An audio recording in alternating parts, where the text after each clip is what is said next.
So in the middle of my coming up of the radio career, I was a producer on a massive show. I was trying to tell everybody that I was going to be a success. Nobody listened. Nobody wanted it. Nobody thought it was going to actually become a reality except for one person. You. The content presented in this podcast and YouTube show is for informational and entertainment purposes only. It is not intended to be a substitute for professional medical advice, diagnosis, or treatment. Always seek the guidance of your physician or other qualified healthcare provider with any questions you may have regarding your health or a medical condition. Never disregard professional medical advice or delay in seeking it because of something you have heard or seen on this show. If you think you may have a medical emergency, call your doctor or emergency services immediately. The host, guests, and producers of this show are not responsible for any adverse effects resulting from your use of or reliance on any information presented.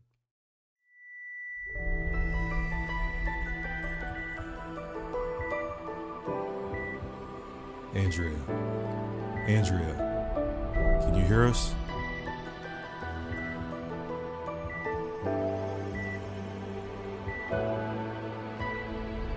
Many years ago, I died for 26 seconds. There are so many people in this world that have experienced life events that have led to their soul purpose. Wake Up Your Soul with Andrea will bring you these significant life events that demonstrate how to use those moments for guidance and life purpose. These are our stories.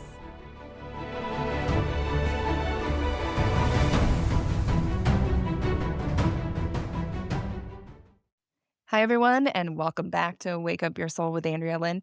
Today's guest is Scott Tavlin, and we're going to get to hear about his journey, about how he took his grief and turned it into his mission. And Scott is a national radio host as well as a motivational speaker. Hi, Scott. How are you? I am so blessed. Thank you for having me. Yes. Well, thank you for being here. So, Scott was telling me before we started about what his mission was before he got onto this new mission a little bit, right? So, just tell everybody because I think it's kind of funny. It's a little funny, right? Oh, yeah. I mean, this journey, it's what we all go through. It's never supposed to be a straight arrow up. It's never supposed to be a smooth road ahead. But through the journey, there's a lot of lessons. And what you said in the beginning is so spot on. I was a radio host that was going after the stardom. I was so excited when I finally found my passion. The first time I got on the stage with the microphone, I knew that's what I wanted to do. Yeah, so that was the goal. So that was kind of what I was asking was what was your mission prior to like your current situation? And it was to be as famous as possible. Well, I And that's always knew I wanted to use my voice because I realized when I got on stage, I can make other people feel good. I can make other people come to life based off of what I did in that moment. And Mhm. I knew if I could use that, it could become my superpower. And so I just chased it down. I was like, I'm going to get into radio. I'm going to become a radio host. And all those things were happening.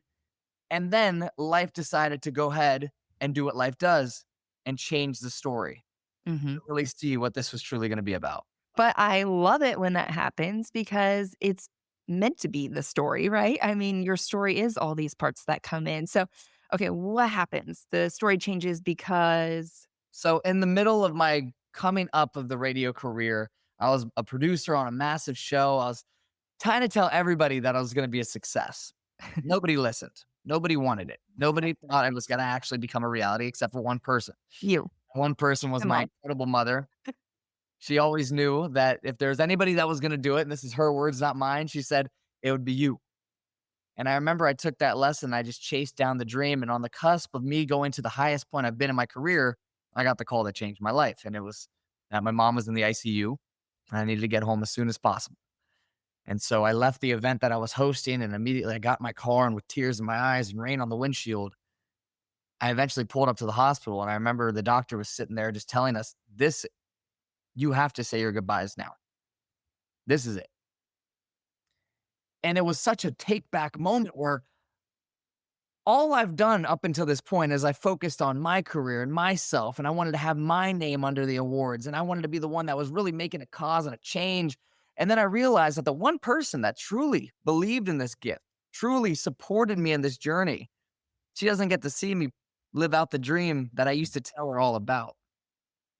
That was the hardest day of my life. I was turning 24 years old, and I was having to say goodbye to the biggest cheerleader, the biggest supporter. my What amazing. what happened to your mom? Because I'm sure people listening are wondering. She was sick. She was really sick internally, externally, and it was one of the biggest lessons is life is extremely stressful. And the Mhm, stress of life, of worrying so much about how we could serve other people, but not take care of ourselves, it ended up just completely taking away from who she was as an essence, as a soul. And so mhm, when she got sick, it was honestly just too far. mhm, And so when we had to say our goodbyes, I just wanted to give up. I was climbing this ladder of success, but I had no reason to even be there. I just wanted to go into the studio. I wanted to tell the show, that's it. I'm good. Because honestly, the thought was, I said, what is the point? yeah, I'm about to live this successful life without the person that believed in me the whole time. The one person I wanted to truly make sure they knew how their sacrifices paid off. That's really what I mhm. wanted. I wanted to make sure that she knew that all the things that she put for us and our family, that was all worth it. Do you think you had a little bit of self-doubt and needed your mom's encouragement, and that was kind of a piece of it too for you? Or it was like Always. okay, yeah, It's the most comforting voice in the world is yeah, to hear the person that believes in you, that loves you unconditionally, mhm, reminds you in yeah, those times. Because as I was going into this career, nobody thought it was going to be a reality, but she would always be that voice of reason. mhm, Go after it. This is your life. This yeah, is your dream. Go own it.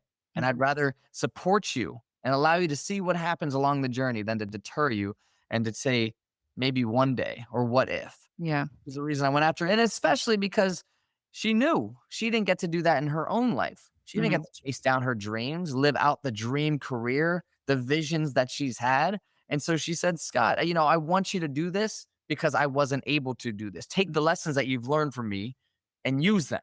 And I was. I thought I was doing everything right. That's what was so frustrating, heartbreaking at the time. I looked up at the sky so many nights and I said, why? Like, I was doing all the right things. I was working as hard as I could. I was graduating college. I was doing all the right steps. And now you're gonna take away the person that all I wanted to do was show her that I was worth it. All I wanted to do was make sure that she knew that she did a good job. hmm. Gosh, I'm listening to this and wondering though, is there more to that? Sometimes when we're chasing down things for validation from somebody else, there's some other deeper things. Or Yeah. I mean, I know now as I've gotten older into this career, I simply stepped into it. One, because I knew I never felt like I was enough. And uh-huh. when I got on the stage, I knew that I could command the stage and I could feel like I was a presence that actually had worth. But two, because I recognized that if I was able to make, honestly, myself look like a goofball or have fun or be a different entity on stage that the other people in the crowd who might be like me, might be a little nervous, might not want to break out of their shell. Mhm. I remember the first time I got on stage, that was a thought. I was like, if I could look like the goofball, you could be more comfortable to be yourself. Yeah. I knew that I remember just growing up and being the guy on the outside of the circle. But I knew when I got on stage and I had a microphone, I could bring everyone together. It was one Mhm. of the most powerful and amazing feelings I've ever had where I didn't want anybody to feel alone.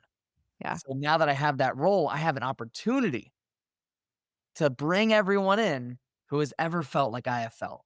Yeah, my journey is very similar in that I've always kind of felt like a black sheep, and I don't think that anybody else would have said that about me necessarily.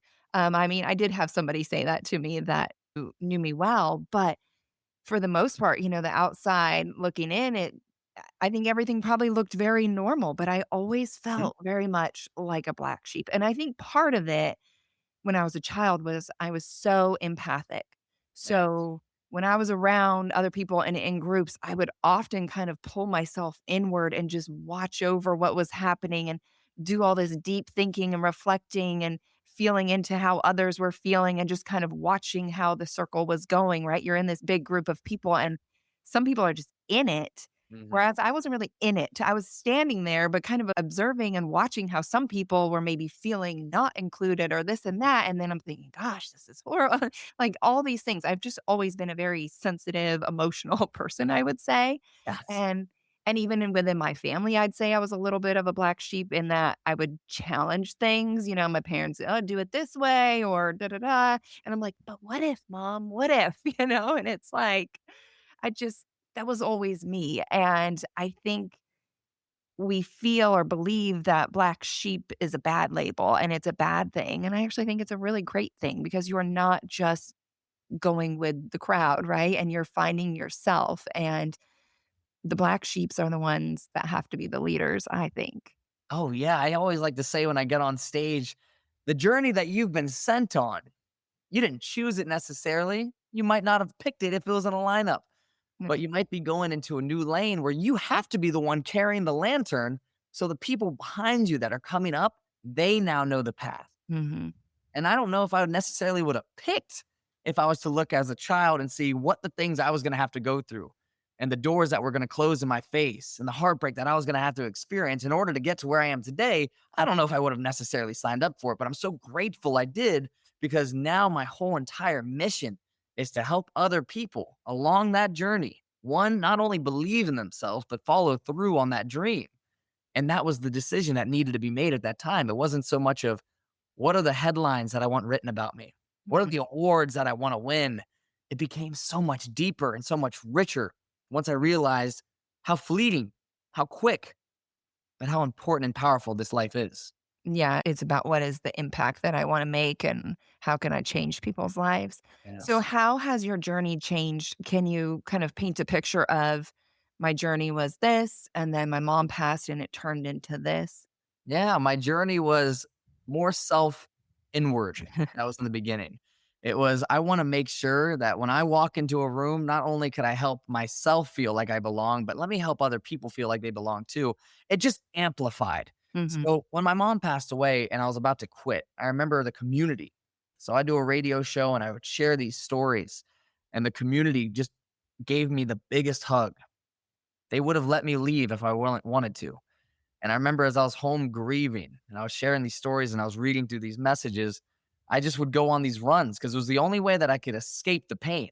If Hmm. you've gone through grief, you know you were willing to do anything to just get a breath of fresh air. And so I'd go on these runs because I wanted to take the pain out of my heart, put it in my legs for just a second. And then I finally started to get an idea about what it meant for the community to support me and then what it meant for the bigger picture. I've been given a gift. I truly look at my voice and the stage presence that I get to step up into as a gift. That great power comes great responsibility. I started thinking about how many other families go through this very similar experience. Maybe they don't necessarily have someone that's passed away, but we're around the holidays. Maybe they can't get together for the holidays because they can't afford the food or somebody has to work. And I thought, what if I used my platform as not a way to lift me up, to apply for another award and be written about as the host in Tampa Bay? What if I use my platform and my story as a way to amplify other voices, to help other communities, to help other people? It's the first time I realized, wait a second, there are bigger things that we could go after. And if we're willing to dream a little bigger and go for something that we may never have gone after, you will be amazed at what could happen. And Hmm. I just had this idea. I'm going to run a marathon. I've never done anything like this in my life. I said, I'm going to run a marathon and I'm going to use this as my impossible to turn it possible. And in turn, I'm going to ask the community to help me feed families in Tampa Bay. Were you a runner? I was a semi runner, Okay. a couple laps. I would do runs with my dad, but I've never even imagined doing something as big as a marathon at that Yeah. time. But I Because I'm was not a runner. If I was doing a marathon, I would need a lot of prayers. that was the whole idea is, I'd get on the radio and at that time I would just tell you to go after your dream because look, here I am going after my radio career. Here it's happening. I'm telling you to go after it. And I was like, well, let me be a little more daring. This terrifies me. And it's going to be very hard to say this online and put this out in the community and not follow through with it. But I said, you know what? I'm going to go after this. I'm going to give myself 2 months. And the goal is to be able to finish the marathon and be able to feed as many families as possible. Hmm. And I went after that dream. And this was the first time that I saw what happens even when you're scared, even when you don't know how to do something. But when you follow through and you find the other pieces, like who is going to be there or who are you supporting or what is your why? My why was to make sure that my mom's voice continued to leave a legacy. That voice lives in me. That's in my soul and in my heart and in my spirit. And I went out there in December of 2020. There was no official races. I went out on a back trail with my dad on a bike and my brother and aunt in a parking lot. And I Wow. took off for the first time to do 26.2 miles. And Oh my gosh. the best part wasn't looking down and seeing that I finished Yeah. 26.2. The best part wasn't knowing that even though my legs felt like they were shattered underneath me, that I was able to keep going. It was that when I looked down, I saw that the community helped us raise over $10,000 to feed families in Tampa Bay. And Mhm. I bawled. I looked up at the sky. I thanked my mom for the strength to continue to push me forward. And that was the moment I knew this is way bigger than us. Mhm. This is way bigger than me going after a career. It's what am I going to do with the opportunity that I had been given? And so it became this whole mission that every year we go after something bigger. We push the limits harder. We say, all right, a marathon, we went to an ultra marathon and we did 46 miles to make sure that there's enough money to give supplies to 46 teachers who might not have the supplies ready for the classroom since they have to fund all of that for themselves. We Mhm. took that and then we decided, you know what? Let's even go bigger. Let's go for the Ironman. And that was the one that truly terrified me.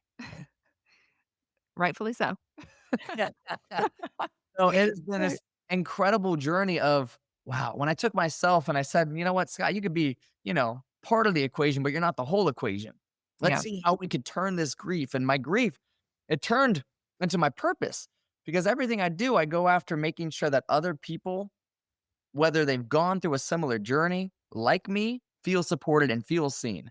But also, I go on stages and I coach and I help a ton of students because I want to make sure that hopefully I could prevent them from going through some of the pain that I've experienced. If I could prevent someone from going through some of these chapters, I truly feel like I'm using the gift Yeah. and the story that I've been given for good. I want to talk about something really important that you were saying about your mission and how you continue to grow it a little bit bigger, a little bit bigger. I think it's such an important thing to touch on. I know a lot of people talk about it, but I want to talk about it again. A lot of people talk about 1%, just try 1% better every day. Just try to do a little bit more because I think it is so easy to fixate on the big end goal of I'm not there yet. And I know my husband's going to listen to this and be like, Andrea, you listening to yourself? Do you hear yourself? Because yes, like I wish I was further along with things. I do. Mm, But I think it is really important that we step back and we look at, okay, here's that end goal. That's what we really, really want. And even though it may feel so far away, ask yourself, like, but am I doing something every day to inch forward just a little bit? Because it takes baby steps. It doesn't happen overnight, a lot of these things. And for some, it does. And, I get it where it's like, why isn't that me? But yes, that's not meant to be your journey. But I want to just remind people that to keep trying that 1% every day. Just and analyze and ask yourself, like, what can I do to get there? Right? absolutely. Write it out if you have to. And it sounds like you're doing exactly that, where it's like, okay, I'm going to make it a little bit bigger this year, every year, a little bit bigger. I mean, I don't know how much bigger you're going to go beyond the triathlon, but maybe you'll go for the Olympics. I think for me, it's always come down to those things that we continue to think of, the ideas that we want to follow through on, or the goals that we want to achieve, the dreams that we have. What I've gotten to the place is that if I think it and I believe it, I want it. If it's something I truly want, not what everyone wants from me, but what I want from this world, I say that's the voice that I want you to listen to. Is it the idea that you've just been kicking around in your mind every time you go down to sleep? It just plays through your head. Maybe you're starting your own business or you're going on a health journey, or maybe there's somebody that you've been thinking about asking out. All these different pieces, whenever I get on stage, I pull out this big old phone and I say, that's the universe calling. Now, it is on us to answer because there's so much noise. And so it's very distracting on Instagram, on Facebook, with TV of what are the things that we should be doing. Hmm. The one that continues to sit on your heart, the one that you still have not been able to get rid of, Hmm. that's probably the direction that your soul is calling you to go. Hmm. So I would pay a little more attention. And I wouldn't say you have to have it figured out today. I don't have all my dreams and goals Yep. figured out. Absolutely not. But I will say the first voice that I listen to is the one that says that that was meant for me. And Hmm. so every day I just remind myself, even when I'm not there, that that voice is meant for you. I'm going to find a way. I'm going to at least find the people who have done something similar. I'm going to find their blueprint and I'm going to remind myself of why it even matters. See, my whole mission to get on the air and be on stages, now it's no longer about me. I love this career. I want to be able to pay my bills. But what's more satisfying is getting on stage like I was a couple weeks ago, and I have 20 students from different schools around this area, and I'm helping them create their map. And Hmm. they're coming up with their ideas, and they're finding their deeper purpose why. Yeah. Did the entire event for free because it was never about the paycheck. Yeah. It was always about using my purpose. Yeah. See, that's going to drive you so much further is remembering why the things that have been sitting on your heart and your soul, why they're speaking to you. Mhm. Ask them.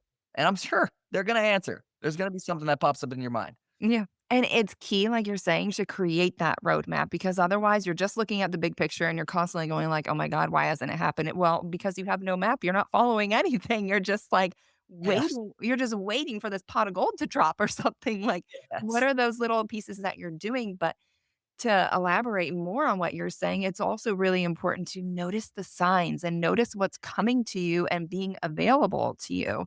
And it reminds me of I somebody I know, he posted, this was like a week ago, but he posted how he was in the airport and there was this woman that was just sitting there crying and she just looked miserable. And he went up to her and he was like, "Can I help you? Is there anything I can do? Are you okay?" Like, he even asked, "Can I get you a glass of water?" Like she just looked distraught.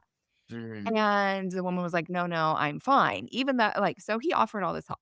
Then she gets on her cell phone. I may not be saying this exactly how it went down, but something like this. So the yeah. woman then gets on her cell phone and she starts complaining to somebody how everything's just a mess in my life right now. Nothing's going right. And it's, it's these Christians and none of them are actually willing to help like they say they want to help and blah, blah, blah. And the guy that made this post was like, the funny thing is, I am a Christian and I offered her a glass of water. I asked her if there it was anything I could do for her, and she was just so blind to that because what she wanted was not that, right? The solution, it's like we think we know what we want, we think we Yes. know what we need, and sometimes it's right in front of us in a different way, Oh, goodness. Yes. There are so many signs along this journey, but it's all what we focus on. You right? can focus on what's working for you or what works against you. Every single day we get that opportunity. I like to say you got the option. Everyone asks me, Scott, how are you so positive every day? I focus on what's in my favor majority of the time, what's working for me, not against me. What are the things that have helped me get to where I am? Instead of who I don't have in my life, it's who I do have in my life. Mhm. I don't have the success and the dreams all written out and planned and achieved like I've always wanted. But what have I done? Wait a second. Where have I won? And it's as easy as that. So it's so cliche, but cliches have a lot of truth to them. They do. Reminding yourself of just what are the few good things that you have today. Mhm. Sometimes that's enough just to remind yourself that, wait, you're doing a lot better than you give yourself credit for. And I have a coach in my life that constantly reminds me that because I always come to him with all these goals and all these dreams. And he's like, I love it. I love the passion and give yourself grace Mhm. for where you are in this moment. Because there was a time where simply the things that we have today were just a wish, they were just a prayer. And now you're living it. And so if we don't recognize that we need to stop for a second, reflect, and appreciate, we'll continue to run this pattern of what we don't have instead of seeing all the things that we have earned along this path. So Yeah. even in this moment, this is one of the blessings that I remember even dreaming about a couple years ago. Yeah, I often sit back and even recently I was having and I don't know, I contemplate the podcast thing because this was never the plan. It was never the plan to podcast, like, ever, but it actually ranked 111 in the country after, like, 2 months. It was 2 months in last year. I was Yes. like, "Well, maybe that's my sign." This was last year. Yes. And then it didn't stay there, but I was like, the fact that I could pop up into that ranking for a hot Mhm. second, like, maybe this is, like, God saying, "Just so you know, like, stay here in this zone," and then it quickly went into the top 10%, and, I mean, that's decent, I guess, but Amazing. I think I'm getting closer to the 5%, so I'm excited about that.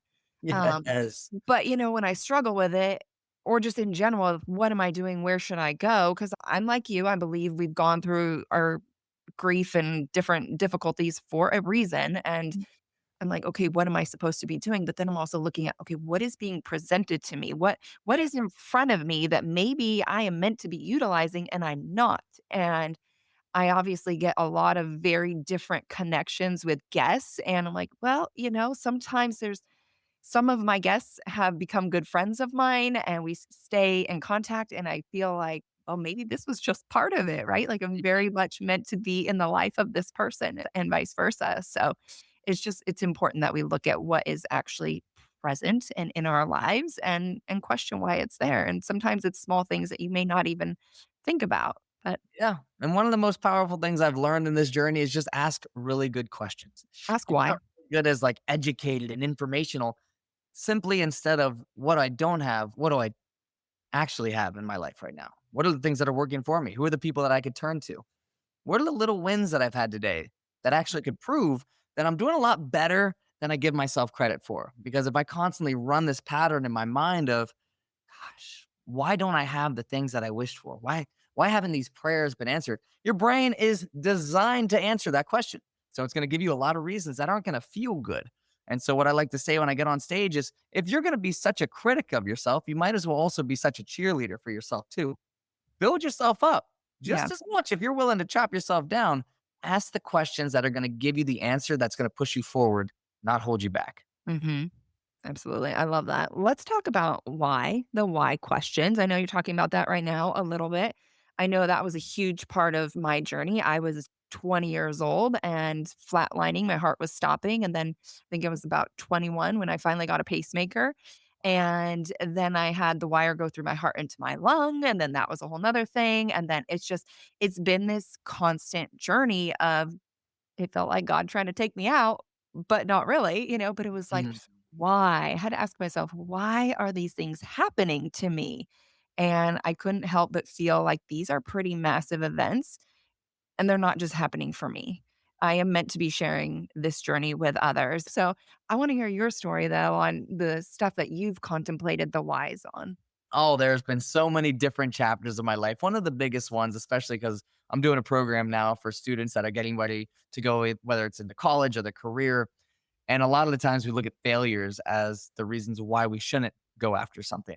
And when I stepped in to my college experience, it was not what people talked it would be. I went Yeah. at the University of South Florida in Tampa, Florida, and I only was there because one of the biggest failures of my life is I got rejected from my dream school. So I was entirely set up to go into the University of Florida. Everybody in my family's ever been there. That's where I was destined to go. Letters of recommendations. I got the good GPA. I was involved. And I'm so excited. And I'm sitting around with my parents. They got their hands on my shoulders as I'm opening up. Oh, you can see that I've been rejected. Not not deferred, not on a waiting, rejected. Point Never gonna happen. and you don't got what it takes. And there's a very beautiful moment that happens. You could either decide that you're not good enough for what they're looking for, or, and I didn't know it at the time, I could ask myself, what is this truly setting me up for next? What is this first door that's closed in my face that I've worked 18 years to get to? Why? Wait a second. So we go through the application process, and finally, the University of South Florida, you're in, I go. In that process, I then have to go after the career that I thought everyone wanted me to do. I was going to go into the medical field. And I'm sitting there and I'm failing out of classes. Okay, this is not what I signed up for. I'm applying to get into different colleges. Doors shut in my face. You don't have what it takes to get into this college. Your GPA is not what it needs to be. Why? Why is all of this? I thought I had it. I Mm. thought I was smart enough. I thought I was good enough. I was asking the wrong questions. I was looking at it the wrong way, and I was not realizing that every door that was closing, it was because there was a hand behind me gradually just pushing me toward the door that was meant to open. And that's when I finally got on stage for the first time and I held a microphone. And I was like, wait a s- We're friends. yeah. I was like, I don't know what this feeling is. I don't know what to do with it, but I know that nothing has ever felt as good as this moment right now. Mhm. I need to do something with this.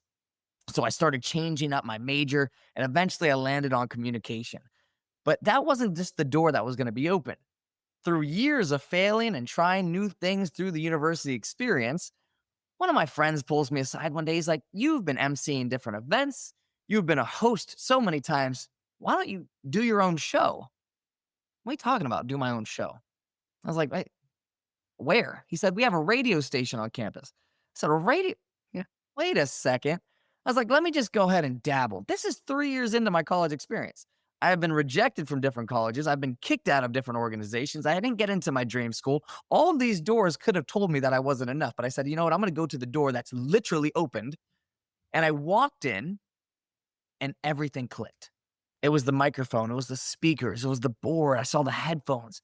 And all of a sudden, I realized this is where I was always supposed to be. I started my own show with my best friend 3 years into my college experience, and it made me feel more alive than I felt any day prior. From that moment, I was able to step into my career only because of all of the doors that were shut in my face. All the times that people told me I wasn't good enough to be for their program, the organizations that kicked me out because I wasn't like them. Mhm. And here I am now seeing what I was supposed to do. Yeah. It's such a good reminder, and I think everybody has that story too of, "I thought I was gonna do this." I mean, not necessarily, right? I guess some people, they just keep going with their path, and maybe they just were already in alignment, I don't know, but I know for me, I certainly thought I was going in a different direction, and then, yeah, it's doors would close, and it's like, "Okay, well, here we are," and I wouldn't be here if those doors hadn't closed, and Yes. so I think we gotta have appreciation for where we're currently at and appreciate those doors that did close, right? I do appreciate every single one that is closed, even the most heartbreaking ones, even the relationships. Oh my gosh, yes. Like, there's so many. I mean, even in the toughest chapters where you're getting the phone call and it's not the person that, You you wanted to hear from that didn't want to do anything with you anymore. I've been yeah. told by different people that what I do as a living is not what they see as a partner. And I'm like, well, we created an entire life together. Okay. Wow. And now I see it from this perspective and I realize, wait a second. I want somebody in my life that's going to support exactly who I am. And I Mhm. want to build a life with my best friend. I don't want someone that's questioning who I am, that's not okay with who I am, that's hoping to change me down the line. And it's hard then, but then you look back now and you realize, ah, Yeah. needed that mind shift. I needed that change. Well, you need to find that person that's going to support you and be a cheerleader and encourage you because otherwise they're gonna be dimming your sparkle, which my husband thought was hilarious the other day. I told him, I was like talking about something, I was like, "She really dims my sparkle." And he just started laughing. I was like, "No, she really does." I'm like, "You know how talkative I am." I said, "When I'm around her, I just don't say a word." I'm just like, "Yes, ma'am. Okay." You deserve someone that makes you want to shine, not takes Yeah. away from it. Yes, and somebody that also believes in you, and, yeah, because otherwise we won't keep going with what we're meant to do, and we'll just kind Mm. of crawl into a little hole, which is super easy to do, right? It's always easier to dig that hole than to climb out of the hole. It's Oh, yeah. it's a lot easier to just lay down. Lay down and It give up. is. It's a fight, but it's worth it. I always like to say in the end, Yeah. get back in alignment. And I will say, and I'm sure it's a feeling that we've all connected to. It's I didn't know that I was down the wrong path, but internally I felt off. I was doing something and I was like, why am I not as happy as I once was? And Mhm. I'm going after a different part of my life and career. And I'm like, I don't feel as happy as when I was, you know, leading students around the university or stepping on stage and hosting events or hanging around this certain group of people. And I had to pay really close attention to that feeling to first open my eyes because there wasn't necessarily somebody coming along and saying, hey, you're not on the right path. No, no, no. It was simply a feeling at first. I was like, I got to lean into this. I got to question, why don't I feel my very best? And it could be slow though. Like it can be this slow progression when it comes to feelings in different areas, right? Work, you can slowly like lose that motivation or even friendship circles. And then you have to like stop and be like, gosh, I remember when I would laugh so much and now I'm not laughing so hard. And just Ah, going back to that. But I'm very grateful for all the things and even every man that ever cheated on me. Thank you. Thank you. Publicly. Thank you. look at that. It's I like, hope she was worth it. like, I needed a reason to get out of that 'cause I could find my right person. And it's not fun how it happened, but I'm glad No. because now you got your person. Yeah. Yes. That's a beautiful way to look at it. Yeah, it is for sure. So, Scott, what are some of the top motivational things that you deliver when you speak publicly? One of the biggest things You're that like, you got to pay for that. well, I will say this is all about just your story. Your story is our most powerful force that you follow. My story, your story, you listening. Your story could either be the story of how somebody goes through the journey. They conquer the battles. Even when they get knocked down, they decide no matter what, I'm going after it. I'm going to pick myself back up. I'm going to get bruised. I'm going to put ice on and I'm going to keep going. Because look, it's like I said in the beginning. Maybe the story is I knew it was never supposed to be a straight line. I knew it was never supposed to be a smooth pass. But a lot of us, and I've been guilty of this so many times, is we make the story of why we're not good enough, Mhm. why we don't belong, why something is not meant for us. And I really want you to question, why did you decide that was going to be the story when you're the author all along? You get to write what today, tomorrow, and the rest of your days look like. Mhm. So if you're the director of this movie called Life, how would you want the ending to look? And what is the turning point that you would want right now? What is the story on what you've gone through in the past? How has it helped you to get to where you want to go instead of taken away? See, I wish I could have conversations with my mom on a daily basis. But the story I tell myself every single day is I got an angel guiding me, pushing me, inspiring me, reminding me of the gift called life. And Mhm. I'm forever grateful for that angel. She pushes me to become the best version of myself and to use this gift to the fullest of its ability. That's my story. So, what do you want yours to be? Yeah. I love talking about being the author of your own story and making your own movie, writing your own book, right? I think so many of us forget that tomorrow has not been written. It has not. It has not happened. So even though you think you know exactly how it will go down, it probably will go down like that because that's what you're thinking and that's what you're putting out there, right? But there's always a way to change it. There is. And it's just, it takes work though. It So, does. it, You start small. I always like to say there's little things you could do to shift your day. I mean, it's drive a new route home, talk to a random stranger, try a new restaurant. Like, do little changes just to see what life does. And I've noticed this in my own life over the past couple months because I went through a pretty big breakup recently. Me and the person are perfectly fine friends, but it was a big shift. And in that shift, I had to change living situations. I had to move in with a new friend. And these little tiny changes I've gotten to learn from this person on what happens, the spontaneous action of going out on, let's say, a random Thursday night and talking to a complete stranger. We signed up for just for his benefit. We went to like a speed dating event. it was for him, just for him. We got that. Not for Scott. And I got so much benefit out of it, which was crazy of the new connections I made, the friendships, the networking opportunities. I met my mentor in speaking all because I decided, you know what? I wouldn't normally go to this networking event on a Tuesday after work. I'd usually probably go nap or do my groceries. I just said, you know what? Let's just switch it up randomly. And I went into this event. I saw the person that became my mentor, the person that helped shift me into stepping into my new light, my new career, all because of just one extra action I did that day. So it's hard, yes, to pivot and to step into writing that story, but we could also start small by saying, you know what? Today, I'm going to change up where I work out. I'm going to talk to the stranger next to me. I'm going to change the route I go home. Just see what happens. I just like to test and see, okay, let's just be a little spontaneous today. Yeah, I remember going through a period where I was working with a mentor and it was the same advice, changing things up, like go on a walk. If you walk to the left, usually when you leave your house, walk to the right. Uh, Wherever you sit at the dinner table, go sit in a different spot. It feels freaking weird. It It does. does. Yes. And so it's like if you just slowly start changing all these little things for yourself, which I think I haven't done it for a while, but like maybe I'll do this for a week, like change everything about every day. I usually kind of have the same thing for breakfast. Well, maybe I'll start like doing something different every day for every meal. And I'm going to walk a different way, everything, just to do everything a touch different out of Yes. order to see It how I feel. refires your brain. It's so fun.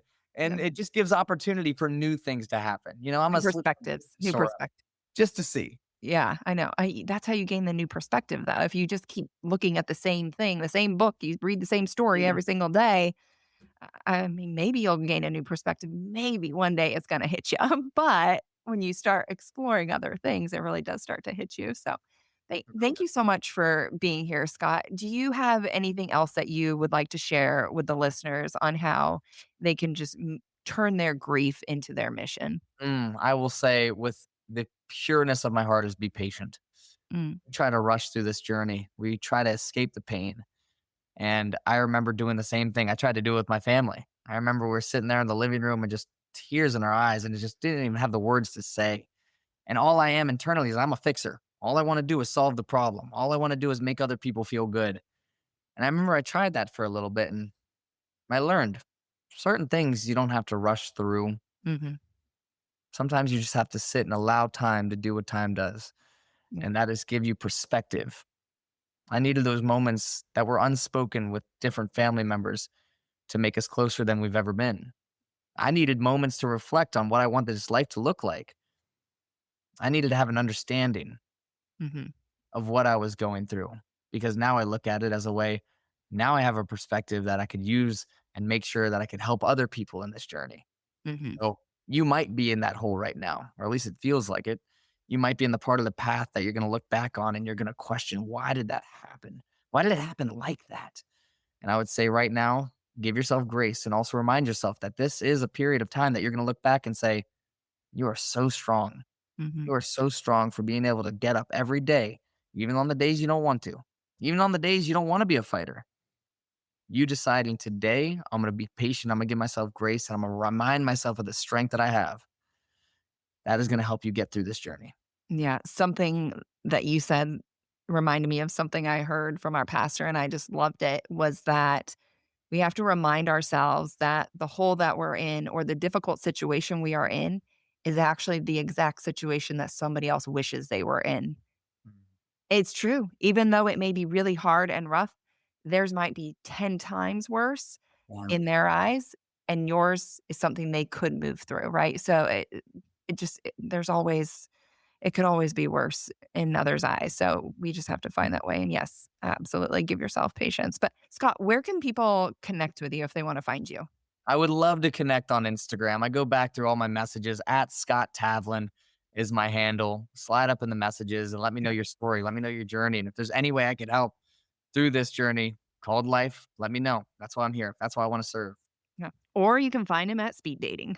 That's you never know. Those 5-minute questions, I really thrive at those. Okay, now I'm curious. What are the 5-minute questions? Those, where is the best place to get a good bite to eat in this city? What is the most adventurous thing that you've done purely by yourself?